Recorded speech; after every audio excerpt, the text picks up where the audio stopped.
হ্যাঁ শুরু করো। মামু ঘরটা কেমন হইল? না ঘরটা তালা দিলে ভালোই হয়েছে। তখন ঘরটা দেওয়ার পরে একটা মনে মনে নিয়ত করেছি যেন আল্লাহ হজে নিয়ে যায়। হজ তো অবশ্যই মামু, হজ যাওয়া তো ভালো। হজ যাওয়া ভালো। হ্যাঁ, হজে যাওয়া তো সবচেয়ে বেশি ভালো। হ্যাঁ কি হাবিবুল বাসার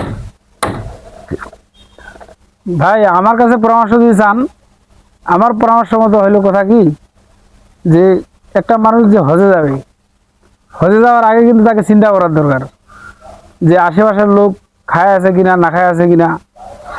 প্রতিবেশী যদি না খায় থাকে বা প্রতিবেশী যদি অসহায় থাকে, তাহলে কিন্তু হজে যাওয়া আমার পক্ষে ঠিক না।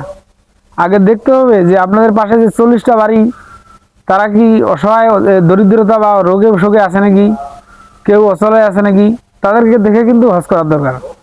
আমরা কিন্তু ভাই উল্টা কাজটা করি, এটাই আর কি আমার পরামর্শ।